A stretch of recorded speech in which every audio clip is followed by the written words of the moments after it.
lui comme si c'est seulement un Dieu qui fait arriver des choses nouvelles. Il est le Dieu qui rebâtit sur les anciennes ruines. Il est le Dieu qui aime les anciennes ruines. Les ruines que les hommes ne regardent plus. Les ruines qui ont fatigué la vie des hommes. C'est ce que le Saint-Esprit aime. Voilà pourquoi au commencement, il n'avait pas peur des ténèbres. La Bible dit au commencement, il s'est mouvé sur les eaux. Mais avant de parler des eaux, on dit les ténèbres. La terre était informe et vide et les ténèbres couvraient la terre. Et l'Esprit du Seigneur s'est mouvé. L'Esprit du Seigneur n'a pas peur des ténèbres. Il aime se mouvoir dans les ténèbres. Il aime les anciennes ruines. Aujourd'hui, je ne parle pas de lui comme étant seulement le Dieu qui fait arriver. Je parle de lui comme étant le Dieu qui va dans la récupération. C'est lui qui va toucher ce que les hommes ont oublié. Là où les hommes disent, oh my God, que quelqu'un me dise parle. Que quelqu'un me dise parle.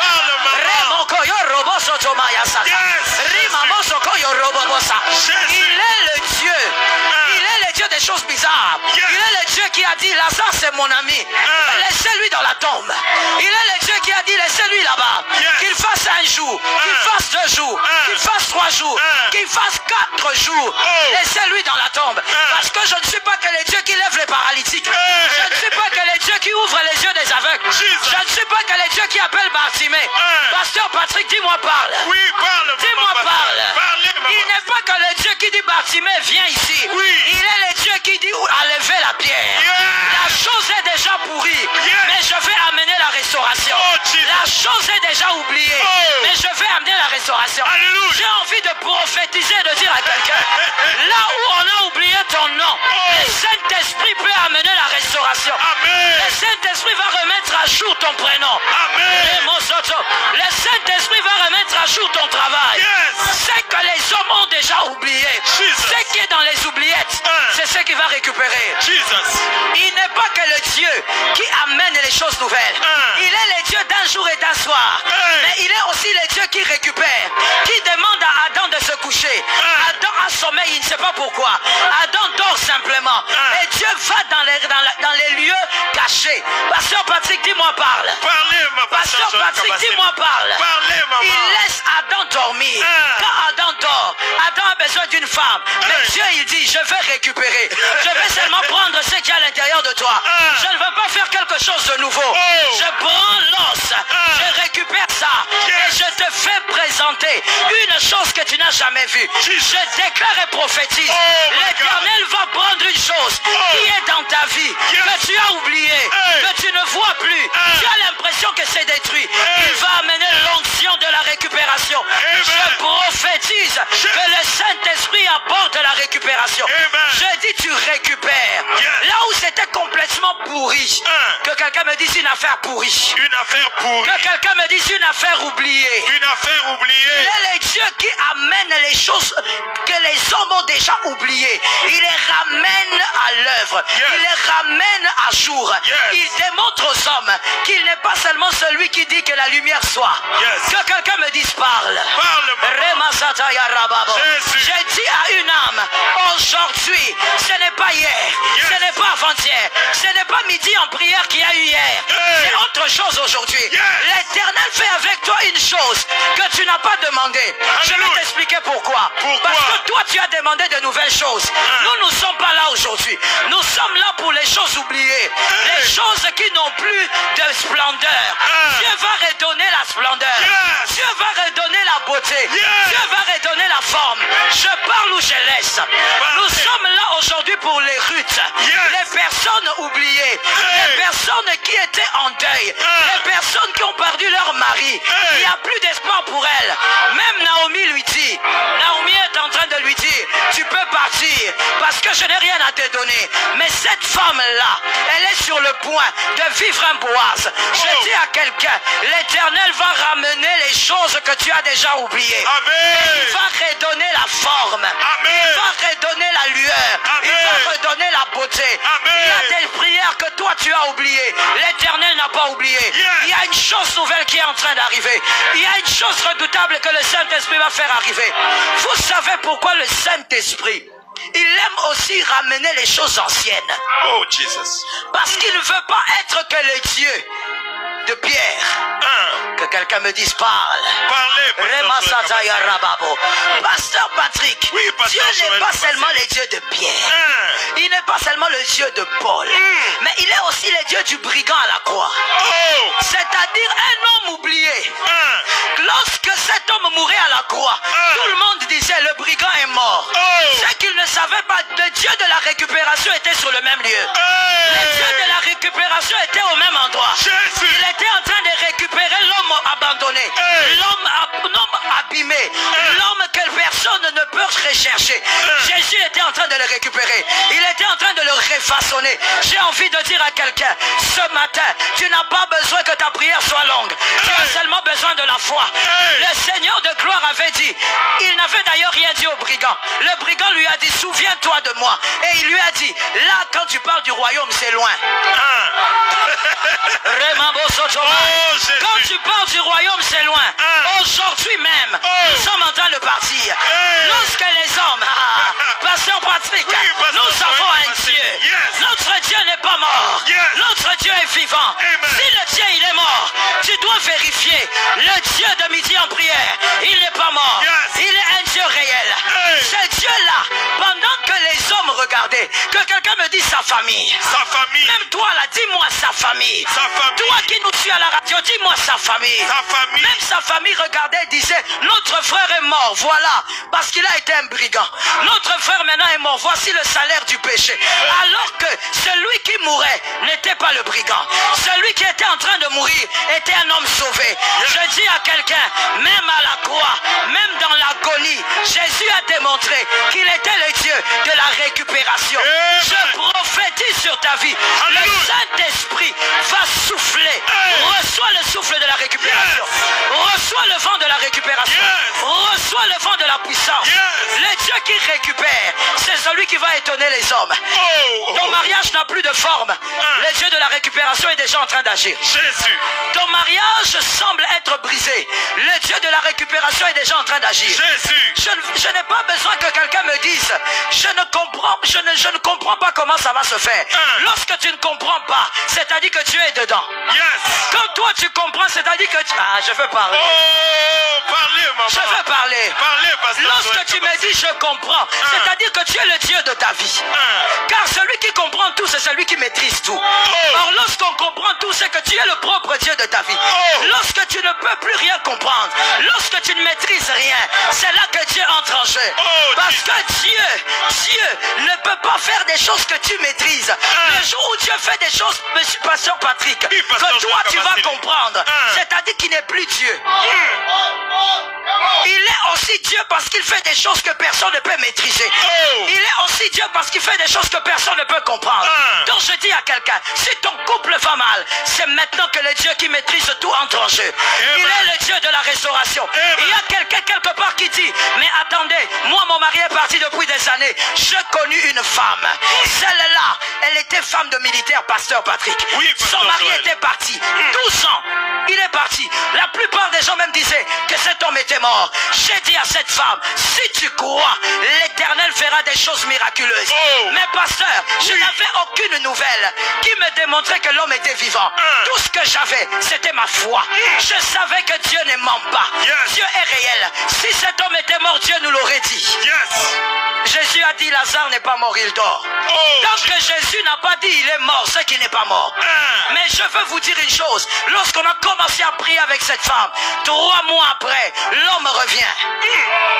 Pasteur Patrick, et ce qui est encore grave, c'est que quand l'homme revient, comme il ne reconnaissait plus l'adresse, la personne qui a guidé l'homme vers sa maison, c'était son fils. Parce que cette femme était enceinte quand l'homme était parti. Je déclare sur la vie de quelqu'un, ce qui est parti depuis 12 ans, parti depuis 20 ans, parti depuis même 30 ans, il y a le Dieu de la restauration. Il amène les choses. Le Saint-Esprit est en train de souffler. Le Saint-Esprit va te surprendre avec des choses que toi tu n'imagines pas, des choses que ton esprit n'imagine pas. Il est le Dieu de la récupération. Qu'est-ce qu'on a dit sur l'enfant qui est dans le ventre? On a dit qu'il ne bouge plus. On a dit que l'enfant a un problème. Je prophétise qu'il n'y a aucun problème avec cet enfant. Le Dieu de la restauration restaure. Le Dieu de la restauration récupère. Le Dieu de la restauration te donne un miracle. Le souffle nouveau entre là-bas. Et c'est un Dieu des miracles. C'est un Dieu des choses étranges. Il va récupérer. Moi, je croyais que Boaz avait besoin d'une petite fille vierge. Je parle ou je laisse? Je parle ou je laisse? Parlez, Maman Joël Pasteur Patrick, je ne comprends pas. Est-ce que je dois parler ou je dois laisser? Parlez, Pasteur Joël Kabasile. Moi, je croyais que Boaz, puisqu'il avait déjà une femme, je croyais que lorsqu'on veut prendre une deuxième femme, normalement, ou une troisième, on la compare aux autres. Si les autres ont des enfants, vous allez prendre celle qui n'en a pas. Vrai ou faux? Vrai. Si les autres ont déjà été mères, vous allez chercher même une petite vierge quelque part. Parce que le but au fait, c'est de prendre autre chose que ce qu'il y a dans la maison. De prendre une chose nouvelle. Mais Boaz, il va prendre cette femme. Cette femme appelée Ruth. Mais cette femme-là n'était pas vierge. Mais puisqu'elle était mariée, elle était déjà mariée à Kiljon. Elle n'était pas donc vierge. Une femme mariée, une femme qu'on a laissée, son mari est mort. Mais voilà, cet homme dit, moi je veux seulement celle-là. Mais Boaz, il y a beaucoup de jeunes filles vierges en Israël. Non, lui il veut la Moabite, qui est veuve de son état. Je dis à une personne, lorsque le Saint-Esprit souffle pour la restauration, il amène même les miracles surprenants qu'aucun homme imagine. Aucun homme n'imagine que ça va se passer de cette manière. Les hommes donnent le dos à la situation. C'est là que Dieu donne la face à la situation. Lorsque les hommes donnent le dos à ta situation chaotique, commence à acclamer Jésus. Lorsque les hommes donnent le dos à ta situation qui est totalement pourrie, commence à acclamer Jésus. Amen. Car c'est là que Jésus va maintenant imposer un miracle que les hommes ne voient pas venir. Et ce qui est merveilleux dans la chose, c'est que de cette union, nous les savons tous, est sorti un homme incroyable. Un homme appelé Isaïe. Il est de la lignée de Boaz et de Ruth. Et cet homme Isaïe va encore produire un autre vaillant. Et ce vaillant est appelé David. Je bénis celui qui est en train de comprendre ces choses. Je déclare et prophétise dans la vie de quelqu'un. C'est de ce miracle que va sortir ton témoignage et qui va impressionner des générations. C'est de cette chose pourrie que va sortir ton témoignage qui va impressionner les générations à venir. Oh, je dis à quelqu'un, ne tourne pas encore la page. Tu l'as tourné pourquoi? Ne tourne pas encore la page. Tu es fatigué. Je dis, si ton corps est fatigué, que ta foi ne soit pas fatiguée. Si tes yeux sont fatigués, si tes yeux sont fatigués de prier, que ta foi ne soit pas fatiguée. Parce que la foi, on peut la voir même lorsqu'on est dans l'agonie. Si tes membres sont fatigués, Pasteur Patrick, que la foi de celui-là ne soit pas fatiguée. Lorsque ta foi n'est pas fatiguée, c'est là que Dieu ressort d'une chose oubliée, d'une chose abandonnée, un miracle générationnel. Ça tombe sur ta vie, un miracle générationnel. Et nous voyons maintenant que de cette lignée est sorti de vaillant David. Et de David, laisse-moi d'abord rester sur David. Que quelqu'un me dise parle. Que quelqu'un me dise parle. Vous savez, Dieu n'est pas un homme. Dieu n'agit pas comme les hommes. Lorsque les hommes disent tourne la page, ne vois-tu pas que tu as vieilli? Tu as vieilli selon qui? Tu as vieilli d'après qui? Ce qui est vieillir pour toi, Pasteur Patrick, n'est pas vieillir pour moi. Maman Joël. Chacun sa vieillesse. Répète-le moi. Chacun sa vieillesse. Chacun sa vieillesse. Tu as vieilli par rapport à qui? Moïse a été chef libérateur à 80 ans. Comment? David là était à 30 ans. Jésus là était à 30 ans. Si tu as le parcours de Jésus, il y a aussi le parcours de Moïse. Il ne faut pas me parler de la vieillesse. Il ne faut pas me parler de la vieillesse.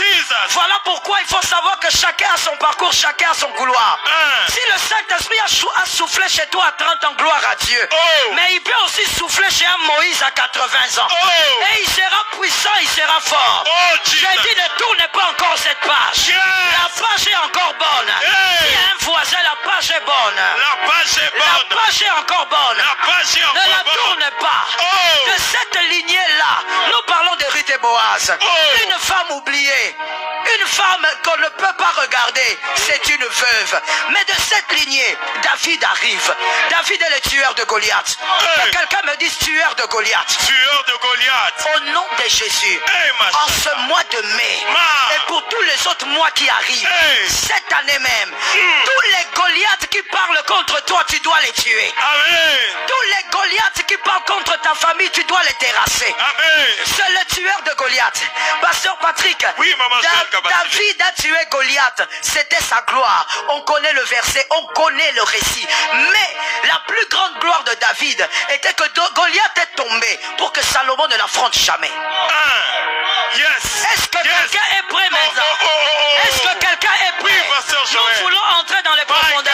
my Nous God, y my entrons God. avec nos enfants. Hey. Rimama, j'attends que tu prennes la position. Hey. Prends la position, mon frère. Hey. Rimama. Yes. Nous y entrons avec nos enfants. Hey. Quand Goliath est mort, c'est-à-dire que Salomon doit régner en paix. Yes. Salomon n'a jamais rencontré un géant. Oh.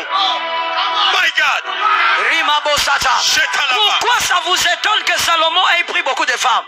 Pasteur Patrick, Oui, maman il n'a fait Joël pas de Kabasile. guerre. Quelle distraction le roi aura? Jesus. Il n'avait pas de guerre.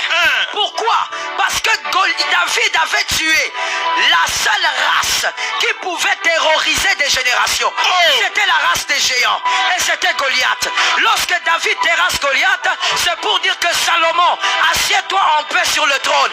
Jusqu'à ce que tu auras des cheveux blancs. Je prophétise sur quelqu'un de ce miracle rare, de ce miracle de récupération, ta descendance. Avant d'aller là-bas, pasteur Patrick, Oui, je parle d'abord de ton fils.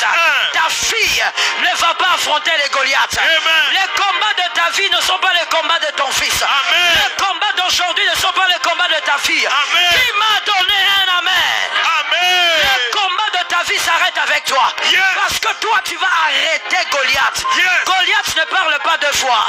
Tu as parlé une fois 40 jours et 40 nuits, tu t'arrêtes à David. David a tué Goliath. Le peuple a chanté, le peuple a dansé, mais ce n'était pas que pour lui. Ce n'était pas que pour le peuple, c'était pour son fils. Nous déclarons aujourd'hui le souffle du Saint-Esprit t'accorde une victoire qui va faire taire Goliath dans la vie de ton fils. Amen. Goliath se tait dans la vie de ta fille. Amen. Que quelqu'un me dise qu'il n'a pas le droit de parler. Il n'a pas le droit de parler. Que quelqu'un me dise on ne paye pas une dette deux fois. On ne paye pas une dette deux fois. La dette a déjà été payée. Yes. Pendant que tu es en train de le déclarer, mon frère, là où tu te trouves, la dette a déjà été payée. Amen. Voilà pourquoi je t'encourage. Affronte tes combats avec force. Yes. Ne recule pas devant le combat. Yes. Ne dis plus jamais je suis trop combattu. Hey. Tu n'es pas trop combattu.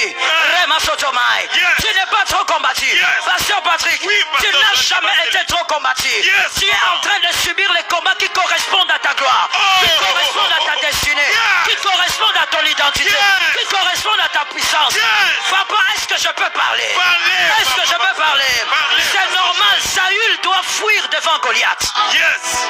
Saül doit fuir devant Goliath. Eliab, le frère de David, doit fuir devant Goliath. Parce que de deux lignées là ne sortira pas Salomon. Salomon est dans les entrailles de David. Yes. Et c'est Salomon qui doit être en paix sur le trône. Hey. Il n'y a que David qui doit affronter Goliath. Yes. J'ai dit à un homme, à une femme, c'est normal ce que tu vis. Je t'interdis au nom de Jésus de dire que je suis trop combattu. Ne dis jamais ça. C'est comme si tu voulais dire, la gloire qui m'attend est trop grande pour moi. Cette gloire-là n'est pas trop grande pour toi. Aucun combat ne peut t'arriver si elle ne correspond à ta gloire à venir.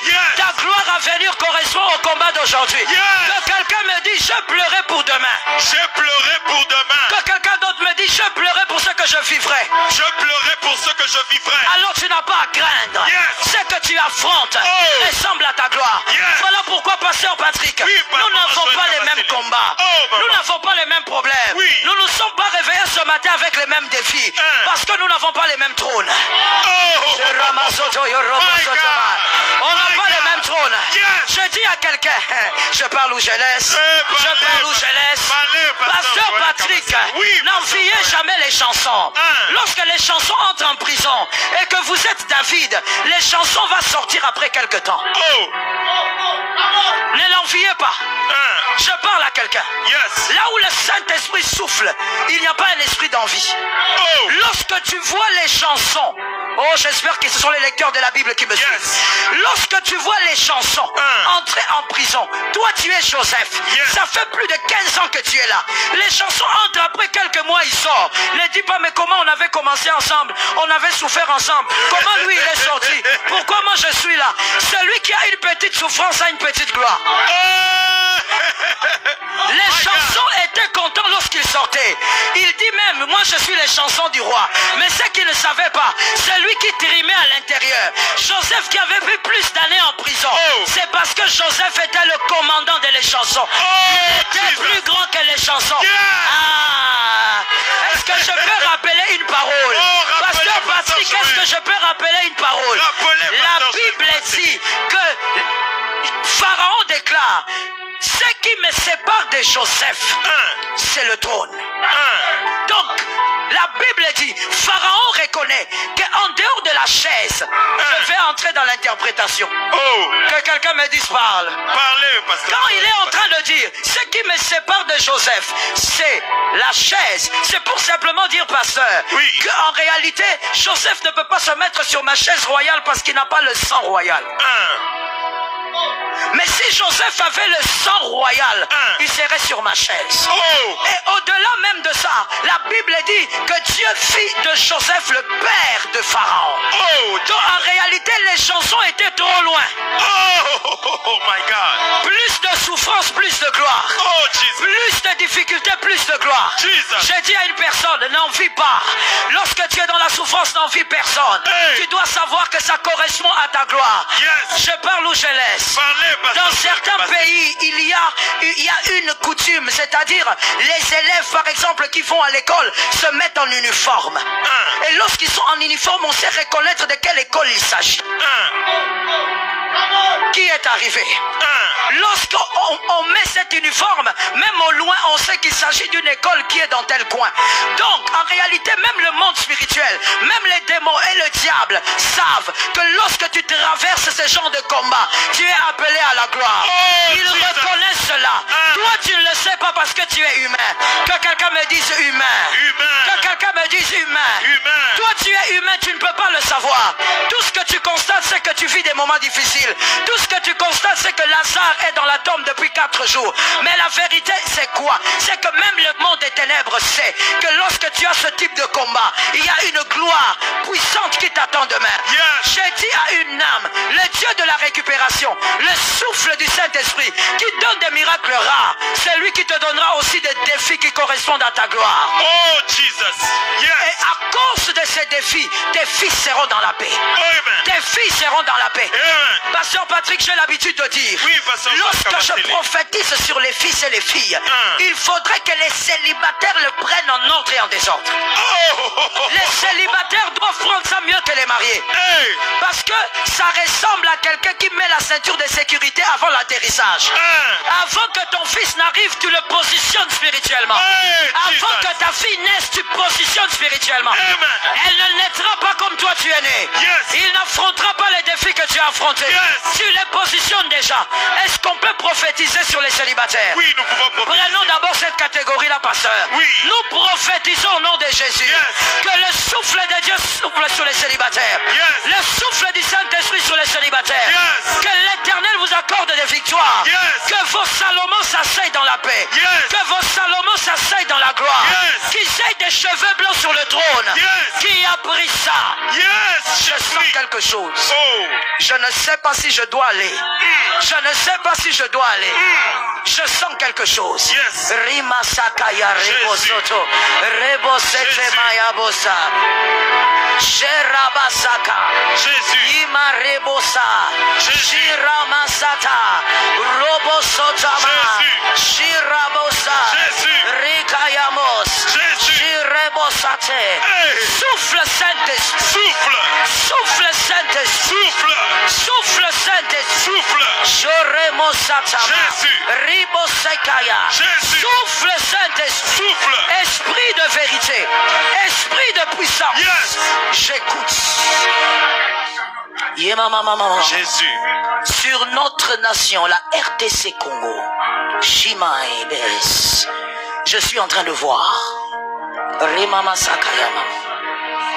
avant la période électorale, je suis en train de voir 2 morts, mais 2 têtes importantes chez Ramasaka en train de tomber.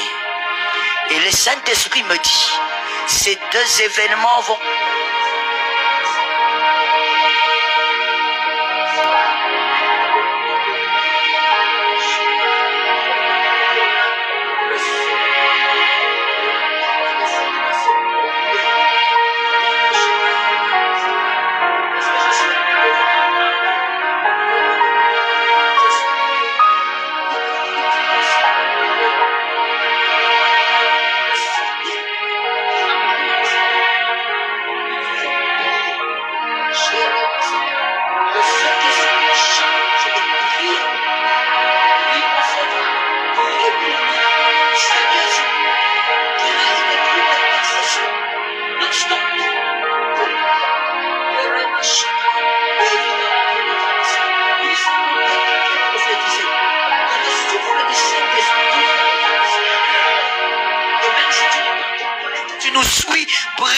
Pour cette nation, yes. Car nous sommes frères et sœurs dans le Seigneur. Yes. Prie pour cette nation. Déclarons et prophétisons le souffle du Saint-Esprit, yes. Sur notre nation. Jésus, sur notre nation, le Dieu des grâces, le Dieu des miracles. Sécurise. Saint-Esprit couvre. Jésus.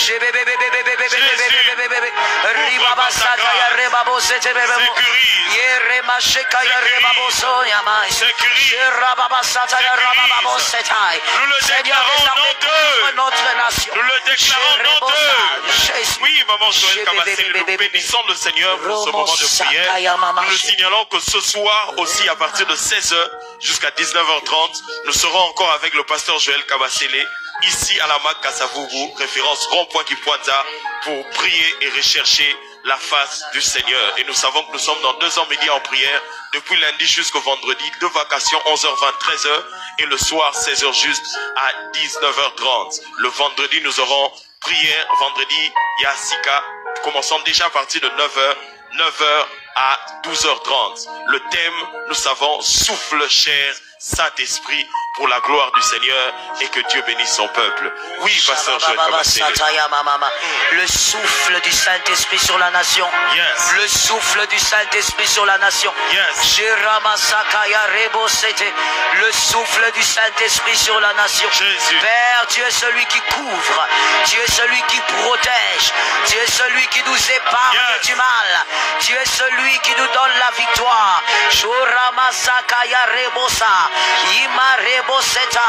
Père, tu es celui qui impose une protection certaine. Je te rends grâce car tu l'imposes. Je te rends grâce car tu veilles. Je te rends grâce car tu te manifestes. Jésus. Tu empêches, Seigneur, le diable d'accomplir ses desseins.